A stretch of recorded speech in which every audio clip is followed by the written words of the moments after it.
الرحمن الرحیم۔ السلام علیکم زینب ٹی وی کے ناظرین، آج کے درس حدیث میں خوش آمدید۔ ناظرین اکرام، آج کے درس حدیث کا موضوع ہے مومن کے لیے بلائی ہی بلائی ہے۔ فرمان مصطفیٰ صلی اللہ علیہ وآلہ وسلم ہے، مومن کے معاملے پر تحجب ہے کہ اس کا سارا معاملہ بلائی پر مشتمل ہے، اور یہ صرف اسی مومن کے لیے ہے جسے خوشحالی حاصل ہوتی ہے تو شکر کرتا ہے، کیونکہ اس کے حق میں یہی بہتر ہے، اور اگر تنگ دستی پہنچتی ہے تو صبر کرتا ہے تو یہ بھی اسی کے حق میں بہتر ہے۔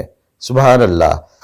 ناظرین اکرام، مفہوم حدیث یہ ہے کہ مومن کے معاملے پر تحجب ہے کہ اس کا سارا معاملہ بلائی ہی بلائی ہے، یعنی جو مومن ہوتا ہے اس کے دل میں برائی نہیں آتی بلکہ بلائی ہی بلائی میں رہتا ہے، اور اس کے لیے اللہ تعالیٰ بھی بلائی ہی پسند کرتا ہے۔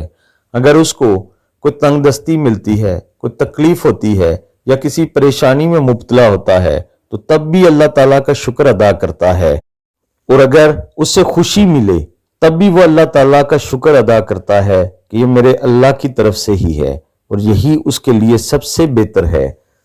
اللہ تعالیٰ ہم سب کو اس خوبصورت حدیث مبارکہ پر عمل پیرا ہونے کی توفیق عطا فرمائے۔ آمین ثم آمین۔